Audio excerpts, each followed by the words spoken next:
Le damos la bienvenida a don Jorge Nieto Montesinos, que nos acompaña el día de hoy. Él ha sido exministro, ustedes lo recordarán, en nuestro país. Nos está acompañando el día de hoy. Ha sido ministro de Defensa y además ha tenido la cartera de Cultura. Lo hemos visto en varias entrevistas de carácter nacional, hablando de la coyuntura política nacional, pero también de la posibilidad, y muchos lo consideran presidenciable. Don Jorge, ¿cómo está? Muy buenos días, bienvenido aquí a Radio 1, a la ciudad de Tacna, mes de agosto de nuestro aniversario, semana en realidad de nuestro aniversario. ¿Cómo está? Le agradezco los minutos que nos da a Tacna, principalmente para conversar un poco de la coyuntura nacional. Bienvenido a Radio 1. Muchas gracias por la llamada, Fernando. Es siempre un placer conversar con usted y con Tacna, con los tacneños, las tacneñas. Más en esta semana, en vísperas del 28 de agosto, me tocó estar en funciones de ministro en una de las actividades del 28 de agosto en Tacna y te debo decir que en pocos lugares se siente el Perú como en Tacna y como en esa fecha. Y me quedó grabado el entusiasmo y la fuerza de las mujeres tacneñas para sentir el Perú y para sentir a la patria. Este año no tenemos actividades, ¿no? Una situación sui generis, producto de la pandemia, la ceremonia y el paseo de la bandera hasta el Centro Cívico de Tacna como actividades principales. Pero espero yo y confío yo que las organizaciones cívico-patrióticas, como las autoridades de Tacna, puedan hacer algo también para que no solamente el patriotismo, imagen de Tacna, a nivel nacional y mundial, colaboren en un sentimiento patriótico para enfrentar también la denominada guerra que tenemos en la actualidad. Ayer justamente veía en Teletickets, y se la recomiendo a nuestros oyentes y televidentes, quienes nos miran en la tele y en las redes, Bolognesi en Arica, una obra de teatro muy interesante que estaban difundiendo en Lima y que ahora la están difundiendo a través de las plataformas virtuales, que te lleva a este tema de patriotismo y de compromiso que hay que tener con la patria. Y no sé, me gustaría empezar por ahí. ¿Se ha perdido ese sentimiento de patria? Usted que ha sido ministro de Defensa, el compromiso que tenemos nosotros con este tema de la pandemia, ¿qué está revelando de los peruanos, don Jorge? Bueno, perderse no se ha perdido y basta de estar en Tacna un 28 de agosto para saber que ahí está firme, fuerte, la flama del patriotismo en el Perú. No por gusto, dicen ustedes con razón, donde empieza la patria. Pero adicionalmente a eso, resistimos 49 años la ocupación externa, extranjera. Podemos resistir unas semanas, unos meses, hasta lograr dominar esta pandemia que nos tiene a mal traer. Yo creo que sí hay un sentimiento de cohesión en el país. Basta ver lo que está pasando hoy día. Iglesias que reúnen dineros para comprar fábricas de oxígeno, gente que se reúne para poder colaborar con los vecinos, gente que está trabajando para poder elaborar un plato de comida para los que no tienen. Hay muchas muestras de sacrificio. Los médicos que han estado en primera línea, pese a que tienen más de 40 o 50 médicos muertos en todo el país, las enfermeras, los policías que han tenido un número altísimo de contagiados, ellos y lamentablemente sus familias, y que ha golpeado muy duramente a nuestra Policía Nacional del Perú. Nuestras Fuerzas Armadas que están en primera línea tratando de hacer su tarea para enfrentar la pandemia. Hay múltiples ejemplos en donde la gente, toda la gente, está en el esfuerzo por conseguir la victoria frente a la pandemia. Que tengamos un muy pequeño sector de gente que no está cumpliendo con las reglas, que no es responsable ni con su salud ni con las demás, no nos debe hacer caer en el desencanto. No creo en los discursos que le echan la culpa a la gente de lo que está pasando. Hemos tenido durante el primer mes y medio, 2 meses de la cuarentena decretada por el gobierno, un comportamiento ejemplar, la mayor cuarentena realizada en el mundo, y ahí están sus resultados. Se detuvo durante un tiempo la expansión del virus, pero hay otras consideraciones que hay que tomar en cuenta y que las advertimos en su momento. Hay mucha gente que vive del día a día, que tiene que llevar el pan a la casa del trabajo que realiza ese día. Por tanto, había que tomar consideraciones para llevarle a esta gente, sobre todo comida, un gran plan de atención a la población necesitada. Y esa es una de las razones por las cuales en muchas circunstancias mucha gente se ve impelida a poner en riesgo su vida, nada menos poner en riesgo su vida para lograr el pan para los hijos. De modo que yo no soy de los que mira con pesimismo el comportamiento de la población peruana, todo lo contrario.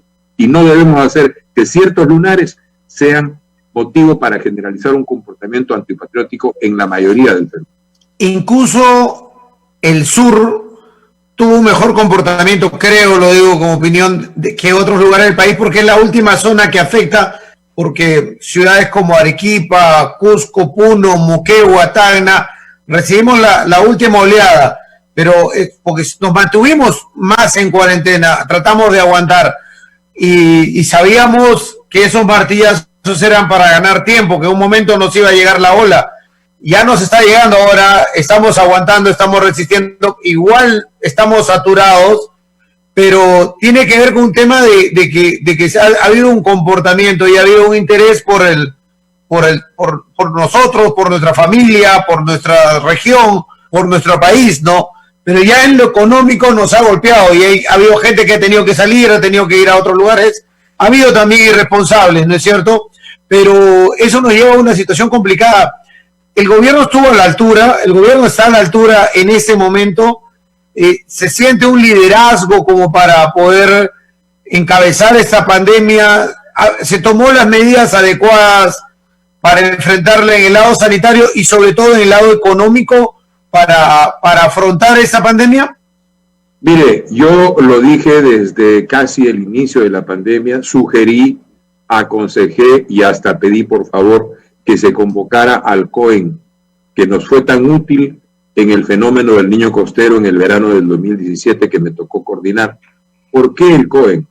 Porque el COEN no es el espacio físico que está allí en el Ministerio de Defensa, un local muy equipado para tener toda la información nacional y técnica y científica pertinente para el fenómeno del cual se trate la emergencia. El COEN es el gobierno nacional como comando de operaciones de emergencia, todo el gobierno nacional. Y su estructura de soporte es el Comando Conjunto de las Fuerzas Armadas. Y con esa columna vertebral y con esa cabeza se van adosando, embonando todo el trabajo de los ministerios, todos los organismos técnicos, pero adicionalmente también los esfuerzos de la sociedad. Usted recuerde que en el verano del 2017, perdón que lo tenga que recordar yo, fuimos una sola fuerza, Estado y sociedad, para atender la situación que entonces enfrentábamos. Creo que hubiera sido muy bueno que el gobierno se constituyera en comando de operaciones de emergencia, que todo el gobierno actuara en esa tesitura. Y adicionalmente, como usted lo ha dicho muy bien, la cuarentena, eso que llamaron el martillo, la cuarentena, ¿qué cosa buscaba? Buscaba hacer que el desplazamiento del virus sea más lento, que no se desplace. ¿Para qué? Para que nosotros tuviéramos la capacidad no solamente de ampliar las capacidades hospitalarias, que es una política básicamente defensiva, dado que va a venir una avalancha de enfermos, generemos camas de cuidados intensivos, generemos oferta de camas hospitalarias para poder atenderlos. Está muy bien, pero había que hacer algo más. Comando e inteligencia sanitarias, lo que los anglófilos llaman el contact tracing, es decir, el seguimiento de los contactos de la gente infectada. Usted tiene virus, voy con usted, ¿con cuántos se reunió en los últimos 10 días o 15 días? Con 1, 2, 3, 12, muy bien, vamos sobre los 12. Pruebas, ¿quiénes tienen virus? 3 tienen virus, ¿con quién se reunió usted? Hagamos la lista, 9, vamos sobre los 9. Y de esa manera, como lo han hecho en todas las partes del mundo, en todos los países, iban acompañando la cuarentena con el trabajo de inteligencia y de comando sanitario. Allí donde se ha hecho, hemos tenido éxito. No le voy a hablar de Uruguay o de Costa Rica, que han tenido una muy buena posta médica, que ha hecho ese trabajo comunitario y que ha impedido que los hospitales públicos sean rebasados por la demanda de enfermos en un estado ya avanzado. Lo hemos hecho en el Agustino y en San Martín de Porras, aquí en Lima. Hemos hecho ese trabajo y ahí donde se ha hecho ha habido un resultado exitoso. En el Agustino, me cuenta su directora de la posta médica, una doctora muy competente, me cuenta que por su posta médica deben haber pasado, y la posta médica ha pasado por los hogares porque han hecho ese trabajo comunitario, más o menos unas 350 personas con COVID. De esas 350 personas, una ha requerido unidad de cuidados intensivos. Todos los demás han sido curados en sus casas, porque hay ese esfuerzo de comando, de inteligencia sanitaria, de acompañamiento. Yo creo que hay partes del trabajo que no se han hecho. Y como no se han hecho, los resultados están a la vista. No se trata de caer en criticismos exagerados o creer que el gobierno debe ser así o debe ser así.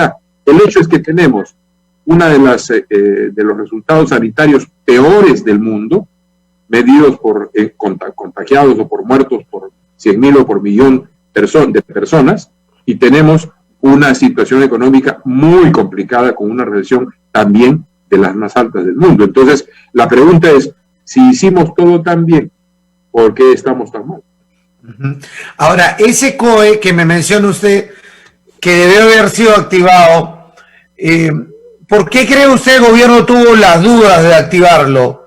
¿Por presencia de los militares? Yo siento, lo digo al gobierno, como que si pongo militares en la calle, van a decir que soy un dictador, un abusivo, que voy contra los derechos humanos, contra las libertades de la población, pese a que he decretado la emergencia.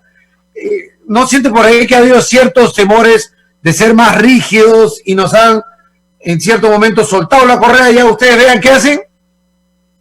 A mí me resulta inexplicable esa decisión de no convocar, de no activar el COE, porque es el organismo adecuado. Además, está contemplado en la propia ley que regula los casos de gestión de riesgos. Es una ley muy completa que nos dice incluso cuáles son los rubros desde los cuales debe ser gastado el dinero para atender las emergencias. Y además tiene una ventaja adicional, se reproduce automáticamente a nivel regional y a nivel provincial y a nivel municipal, de modo que tenemos una estructura que rápidamente se activa y puede actuar.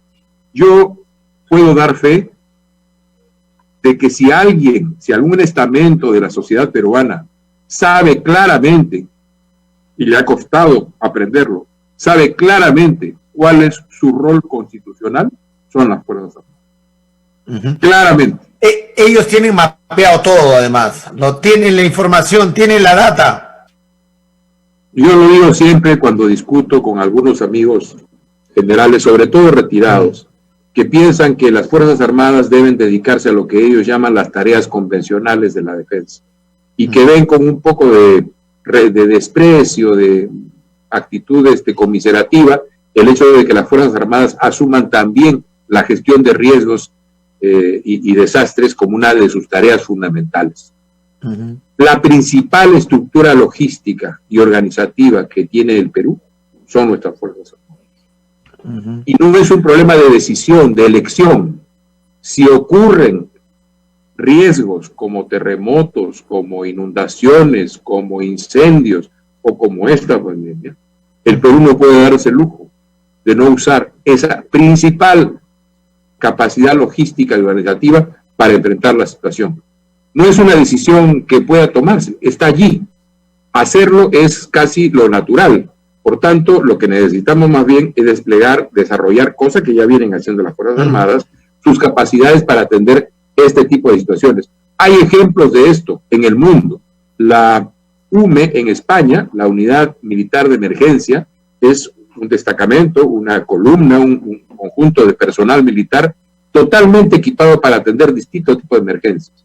En el caso de México, ellos tienen lo que llaman el plan DN3, por el cual, ocurrida una contingencia de esta naturaleza, inmediatamente se activa el plan DN3 y cada quien sabe qué tiene que hacer. Si la cosa ocurrió en el sur, en el estado de Tabasco, entonces se activa la unidad 33 y tiene que ver, estar en contacto con la unidad 25 y la 39.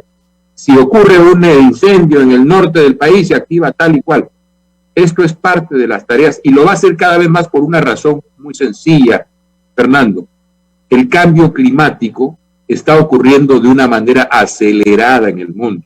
Estamos matando el planeta y con esa muerte toda forma de vida, incluyendo la humana.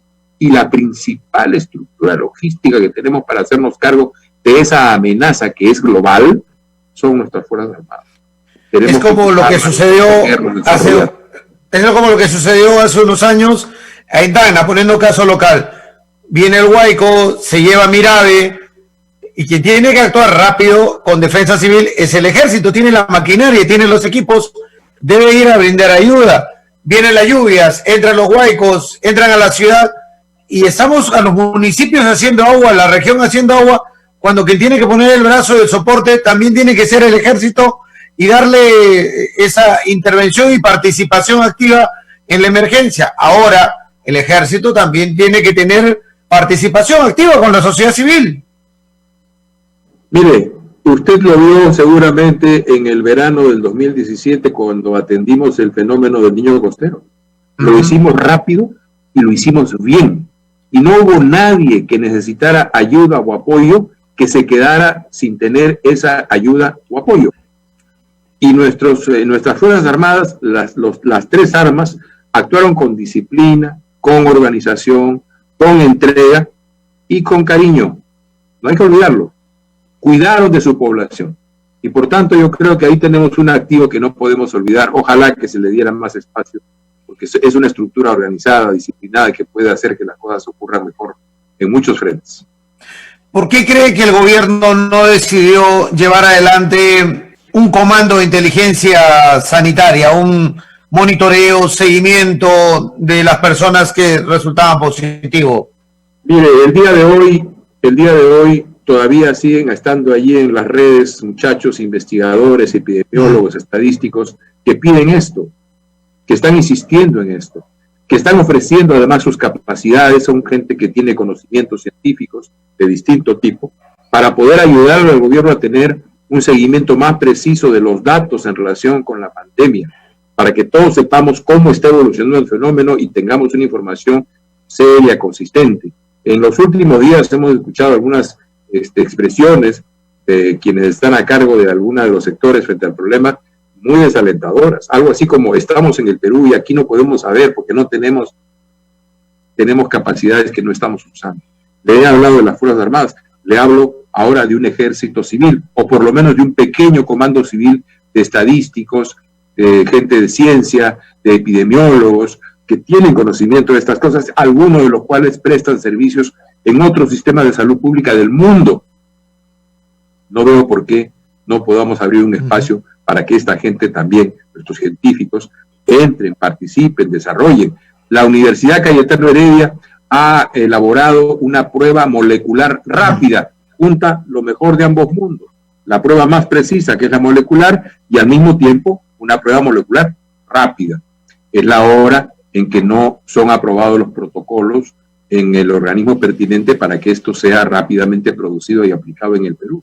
Hay cuestiones que yo no logro entender. No, ni siquiera se las atribuiría a una burocracia lenta, porque cuando hay voluntad política y liderazgo, las cosas se hacen.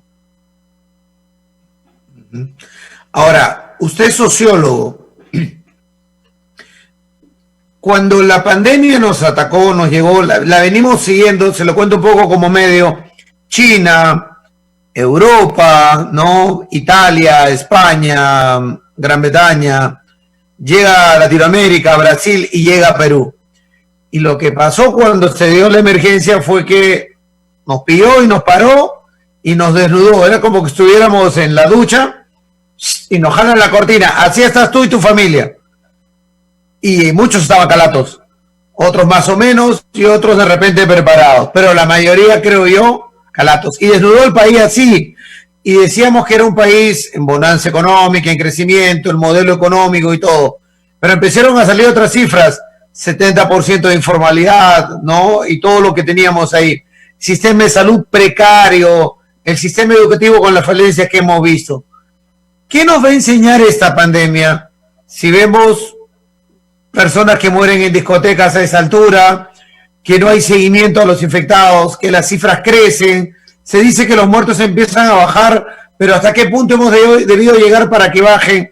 ¿Qué nos va a enseñar la pandemia a los peruanos? ¿Qué es lo que tenemos que aprender? Porque yo en la radio siempre les digo a nuestros oyentes y a nuestros televidentes también en la tele, que algo tenemos que aprender.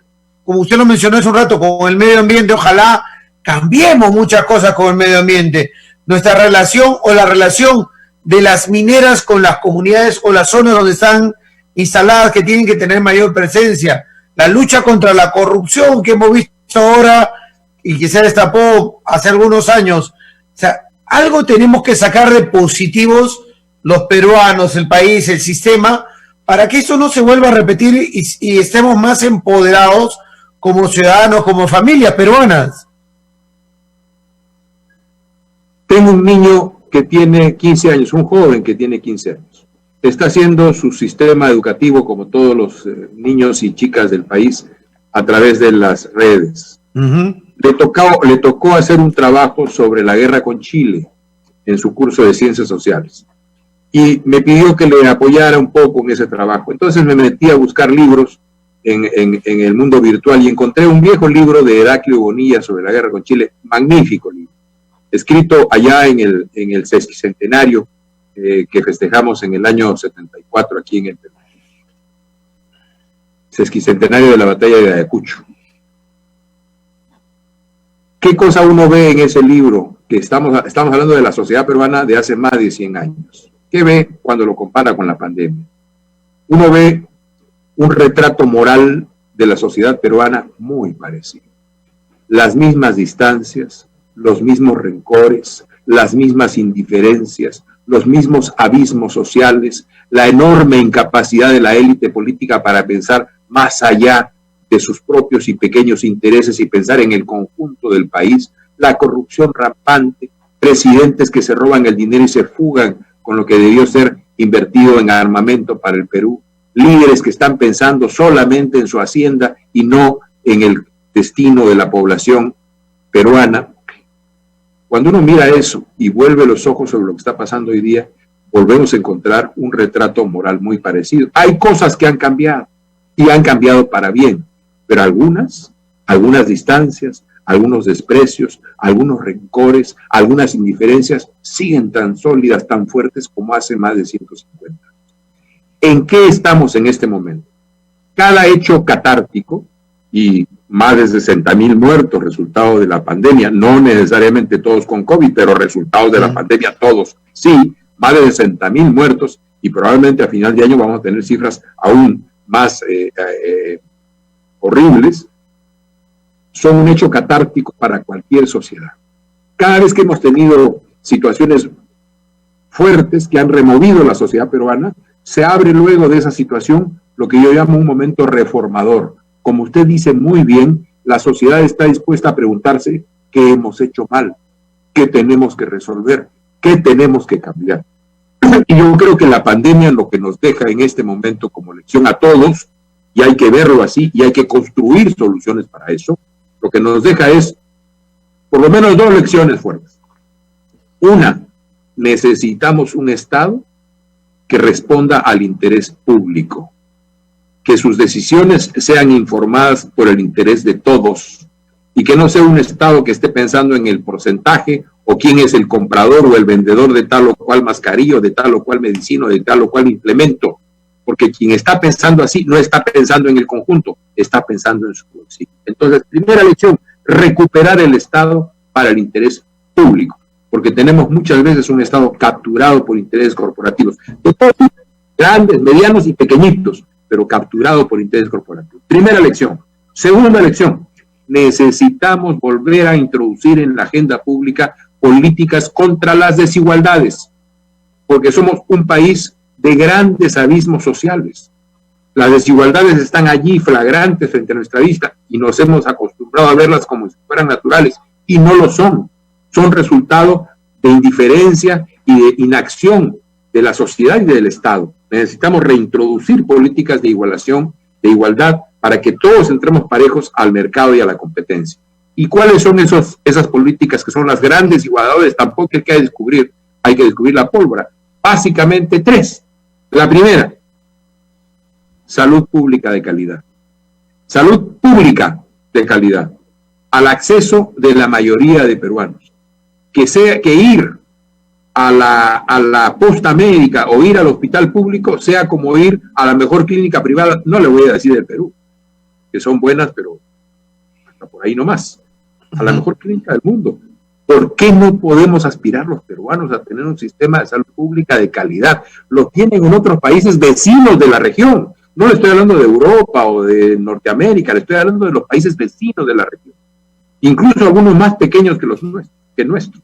Por lo tanto, salud pública de calidad tiene que ser un objetivo fundamental para desarrollar esas políticas contra las desigualdades. Segunda política igualadora, universal, educación pública de calidad.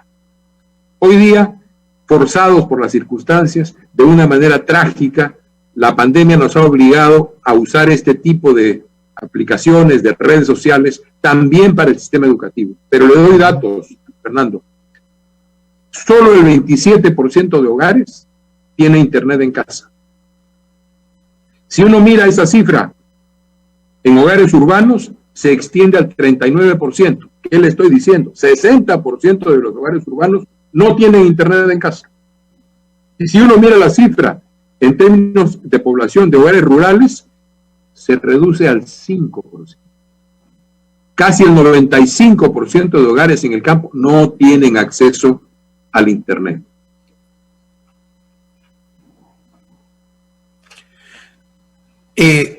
Hemos tenido un problema con eso en un momento en el cual estamos a través de estas formas de comunicación. ¿Me escucha? Sí. Nos quedamos en que las zonas rurales, el 5% nomás tiene acceso a internet. Bueno, entonces en un momento, Fernando, en el cual estamos desarrollando nuestra educación pública y también privada a través de la conexión a internet, ¿qué significa el hecho de que tantos hogares no tengan este elemento que ya es esencial, que ya es un bien público? Hay que asumirlo así. ¿Qué significa? Significa que nuestro sistema educativo, si ya era un sistema de reproducción de desigualdades antes de la pandemia, hoy lo está haciendo con mayor fuerza.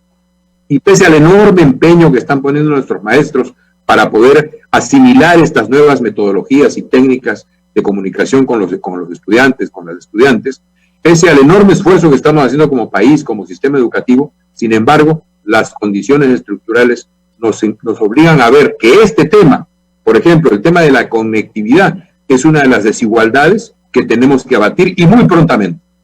Y tenemos las condiciones para hacerlo, porque tenemos debajo de tierra 2.300 millones de dólares en una red dorsal de fibra óptica que conecta prácticamente a todo el país, con excepción de la zona amazónica, que por razones geográficas no se pueden instalar estas redes o es muy complicado, pero tenemos ahí la posibilidad de acceso a través de satélite.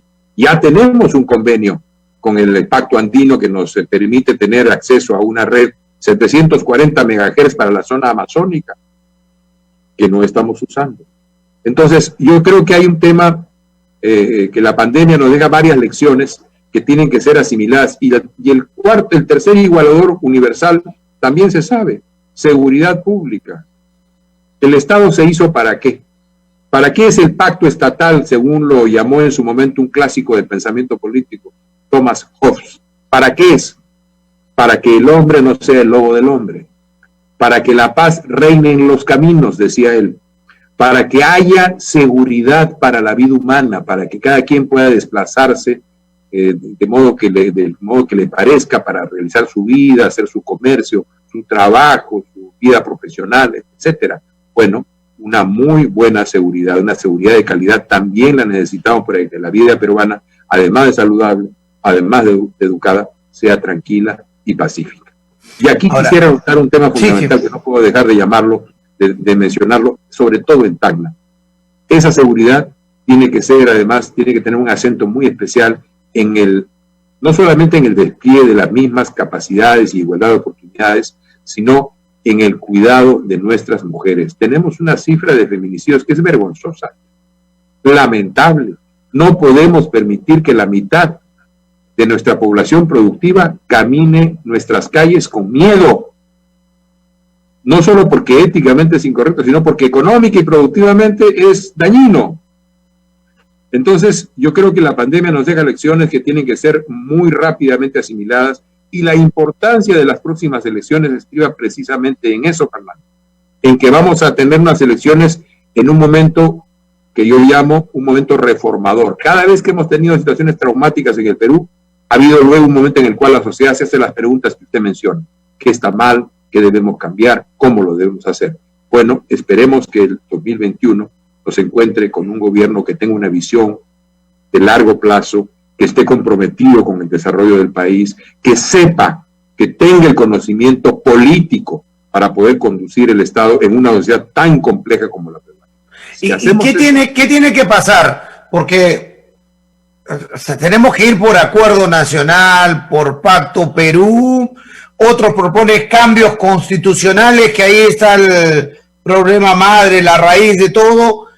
¿Por dónde debemos conducirnos? ¿La clase política está al nivel con lo que tuvimos de parlamentarios y lo que tenemos hoy de parlamentarios? ¿Cuál es el camino que se debe seguir para darle pie a estos tres pilares importantes dentro de las políticas contra las desigualdades: salud, educación y seguridad pública? Primero, tener una visión del momento del Perú y del mundo. Discutimos metodologías, el pacto, el acuerdo, las formas institucionales, está muy bien, pero son metodologías. Necesitamos sustancia, contenido. Mire, Fernando, primera cosa, se está produciendo un cambio global muy importante. La China será en 15 años, 20, la primera potencia económica del mundo. No sé si la primera potencia política, no sé si quiere ocupar ese rol, pero la potencia económica primera lo va a hacer. Está del otro lado del Pacífico. Uno se para en el Pacífico y del otro lado está la China. Pero atrás nuestro, en las espaldas andinas, después de la llanura amazónica, tenemos al Brasil. Va a ser, en 15 o 20 años también, la cuarta o quinta potencia económica del mundo. ¿Qué le estoy diciendo con esto? Adicionalmente, el espacio del Pacífico es el espacio en el cual ocurre hoy día el gran tráfago comercial del mundo. Entonces, desde el punto de vista geopolítico y geoeconómico, nuestra situación es privilegiada. Somos parte de la cuenca del Pacífico, donde ocurre el más importante tráfico económico del mundo hoy día, ya no el Mediterráneo, ya no el Atlántico, hoy el Pacífico, somos parte de esa cuenca. Tenemos enfrente del océano lo que va a ser la primera potencia económica del mundo, tenemos a nuestras espaldas lo que va a ser la cuarta o quinta potencia económica del mundo. Tenemos una ubicación geoeconómica privilegiada, pero en segundo lugar, tenemos un bono demográfico. Los próximos 20 o 25 años la población juvenil joven del Perú va a ser mayoritaria en relación a la población adulta que vive de su pensión. Por tanto, tenemos la posibilidad de tener un ejército del desarrollo joven, vigoroso, fuerte, que si le damos la formación necesaria puede ser el vehículo, el instrumento que nos conduzca a ser un país desarrollado. Se está produciendo en el mundo hoy día una cuarta revolución industrial. Estamos ingresando con cada vez más fuerza a la economía del conocimiento y tenemos talentos y capacidades en el Perú a los que tenemos que darle formación. Hoy día, en Chachapoyas, los chicos de la Universidad Nacional clonan ganado con una técnica mejor que la de los británicos cuando hicieron la oveja Dolly y le exportan a Ecuador, a Colombia, a Brasil. Hoy día muchachos están inventando bacterias para introducirlas en ciertas producciones agrarias, de modo que eliminen ciertos materiales, ciertos minerales que les impiden estar en el mercado internacional. Hoy día, ahí un poquito más arriba de Tacna, en Arequipa, hay una fábrica que produce los cristales con nanotecnología que usan los autos eléctricos Tesla, que van a ser la maravilla dentro de poco en el mercado mundial y que requieren una sofisticadísima ingeniería electrónica. Estamos haciendo cosas, nuestra juventud con su esfuerzo está buscando cómo se inserta en ese nuevo mundo que es la economía del conocimiento. Entonces, ¿qué le estoy diciendo? Tenemos posibilidades de ser un país desarrollado en los próximos 20 o 25 años. ¿Qué necesitamos? Necesitamos una conducción, un liderazgo, una élite convencida de que eso puede ser posible y que esté dispuesta a aplicar eso todo el tiempo que sea necesario para ello y hacerlo en democracia. Y ahí entonces entra el tema del método, la construcción de consensos y de acuerdos. Pero no hay consenso si no hay propuesta. Uno no llega a la mesa para ponerse de acuerdo y ver qué cosa encuentra en la mesa. Uno tiene que llegar con una visión, con una propuesta, con una idea de lo que tiene que hacerse en el Perú para poder lograr ser un país desarrollado. Hay muchas otras cosas que se necesitan desplegar. Por ejemplo, necesitamos políticas territoriales para la Amazonía, para las fronteras, para las ciudades, para el mar peruano, para la sierra, particularmente en el tema de agua y de energía, que tenemos ahí posibilidades, aplicando nuevas tecnologías, de resolver necesidades ancestrales. En fin, ¿qué quiero decirle? Necesitamos explicar y convencer una nueva visión para que sepamos que tenemos las posibilidades de convertirnos en un país desarrollado y que depende solo de nosotros.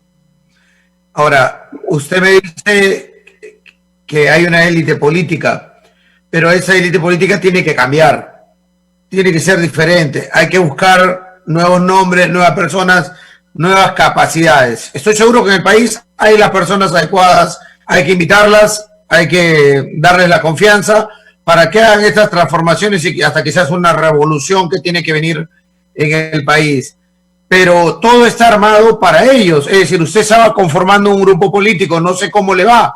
Ahora hay que caer en garras de grupos políticos que te inviten o llegues a acuerdos o hasta le pagues para llegar al Parlamento o para postular a presidente de la República.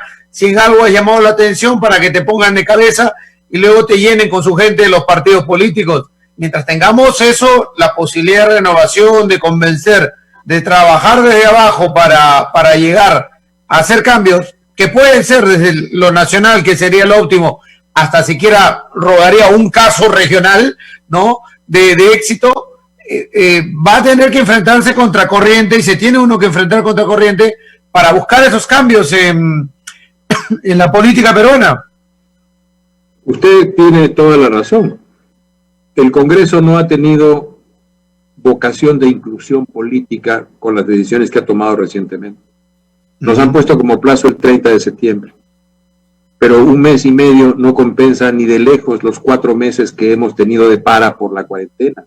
Han sido 120 días que cortaron nuestro trabajo, en el caso de las nuevas fuerzas políticas, de registro y de inscripción.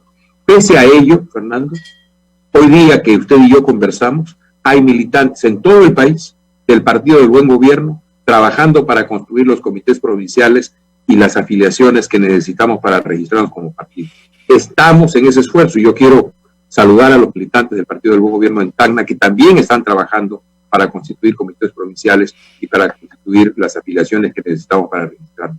Vamos a insistir, tiene usted razón, necesitamos tener una oferta política nueva, y la vieja élite, la que se siente cómoda con esta manera en la que están organizadas las cosas, la que no ha hecho nada para cambiarlas, esa élite se resiste al cambio y necesitamos cambiarla. Pero ¿de quién depende, Fernando?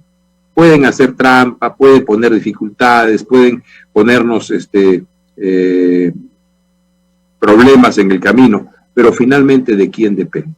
Del elector, depende de la gente, que pueda contrastar las necesidades que hoy día tiene, que pueda pensar un poco más en lo que el país necesita y se deje llevar menos por la sonrisa o por el encanto o por la frase chistosita o elocuente, y piense más quién tiene las capacidades para hacerse cargo del país en un momento tan difícil, tan dramático y tan importante. ¿Quién tiene las calidades políticas para conducir al Perú en una circunstancia tan difícil y de convocar a la mejor gente? Porque tenemos capacidades que están sin ser usadas. Así como empezamos hablando de que tenemos un aparato organizativo y logístico excepcional en nuestras Fuerzas Armadas, tenemos también en el mundo civil capacidades que no están siendo usadas.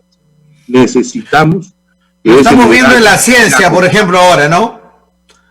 O sea, sale la pieza, o sea, hemos tenido tanta gente de ministros de salud y esto, lo otro, y de repente aparecen algunos que hay que descartar están en el plano de la ciencia, pero aparecen nuevos. Esto que usted ha comentado de la Cayetano Heredia, que lo conocemos todos, la gente de San Marcos y San Fernando, y otros que aparecen, otros que trabajaban en California y por la pandemia se quedó en Perú y nos sacó los cálculos de la R y todo. O sea, uno dice, peruanos en todo el mundo y es exitoso. Hay que convocarlos, hay que convencerlos a que entren y que te digan que pueden trabajar por el país y hacer las cosas mejor, como, oye, un procedimiento para una vacuna, para una prueba rápida o molecular que hace la Cayetano no puede tardar tantos meses como para poder ser aplicada. Y esa es una cosita dentro de una playa, una pequeñito granito de arena entre una playa, que de cosas que hay que ir ordenando en este país. Hay que buscar la forma de cómo hacer un país mejor. Uno que ya es mayor se preocupa por qué país o qué región le voy a dejar a mis hijos, en cuál van a vivir, cómo les doy un país económicamente mejor empoderado, que sean felices, que tengan calidad de vida, que tengan esas posibilidades de vivir de repente una historia mejor que la que tenemos nosotros. Empezamos hablando del COE. ¿Qué había en el COE? Todos los organismos técnicos y científicos del Estado y todas las capacidades que existían en el mundo civil que no estaban en el Estado fueron convocadas. Es una estructura de suyo convocante. Es una estructura que reclama el concurso de los que tienen capacidades para poder enfrentar y conocer el fenómeno primero y poder enfrentarlo con pertinencia después. Por eso lo hicimos rápido y por eso lo hicimos bien. Se puede hacer, ya lo hemos hecho, Fernando. Lo hemos hecho. Hemos tenido al país cohesionado alrededor de una acción para atender a peruanos que en ese momento necesitaban de nuestra ayuda. Ya lo hicimos. Fuimos una sola fuerza, no hay que olvidarlo. Si lo hemos hecho antes, lo podemos hacer nuevamente. Todo está en que encontremos las circunstancias y las piezas adecuadas para que esa convocatoria y esa capacidad de acción sea organizada, conducida por un grupo de gentes, por unos liderazgos que tengan en primer lugar en su cabeza la necesidad de atender a los peruanos y a las peruanas que están en este momento sufriendo dificultades. Como ciudadano, ¿cómo el que nos está escuchando, nos está mirando, se pone en contacto con el partido Buen Gobierno que se está conformando para aportar, para participar? Hoy se hace más complicado el tema de las firmas por la pandemia, ¿no? Pero familiarmente de repente o grupalmente puedo organizarme para colaborar, para participar. ¿Cómo nos ponemos en contacto con ustedes? Hay también la posibilidad de producir afiliaciones de manera digital. Tenemos una página, se llama partidodelbuengobierno.pe. Uno va al internet, abre la página del partido y va a encontrar pronto una ventanita que le dice afíliate aquí. Entonces ahí va a encontrar una ficha de afiliación y un instructivo que le dice qué es lo que tiene que hacer para producir la afiliación y qué tiene que hacer luego para enviar esa afiliación a nuestro equipo central que está funcionando en Lima para poder integrar el expediente. Se puede, es relativamente sencillo. ¿De quién depende? De nosotros. Un acto como la participación política es también un acto de patriotismo. ¿Sabe por qué? Porque la patria nos reclama. Pide que estemos en el lugar en el que se toman las decisiones y depende solo de nosotros dejar parte de nuestro tiempo en esa participación. Yo les invito de todo corazón a que lo hagan. Estamos trabajando muy intensamente. Por nuestro esfuerzo no va a quedar, pero necesitamos el concurso de otros que participen. Yo lo dije alguna vez, los invito a que participen. A mí me gustaría que sea en el Partido del Buen Gobierno que estamos impulsando muchos ciudadanos y ciudadanas, pero a lo mejor no es en el Partido del Buen Gobierno, en otro. Participen, no dejen que el lugar que ustedes tienen sea topado por los pícaros, por los corruptos, porque si no va a pasar lo que siempre pasa, que hay corrupción, que hay picardía y que hay mucha gente que dice qué horror, qué barbaridad y se queja. No nos quejemos más, participemos, depende de nosotros. Ese es el llamado y esa es la invitación que hago yo a pocos días de este glorioso 28 de agosto que reunirá, quizás en silencio, quizás en sus casas, quizás rezando un himno nacional como si fuera una plegaria, cada quien solitario, pero todos juntos en el esfuerzo por vencer esta pandemia. Don Jorge, le dejo un abrazo. Muchas gracias por acompañarnos. Gracias, Fernando. Muy amable por la llamada. Muchas gracias. Vieran, don Jorge Nieto Montesinos nos acompañaba el día de hoy. En la parte final hablamos del partido que está formado, es Partido del Buen Gobierno. Lo encuentran en internet como partidodelbuengobierno.pe.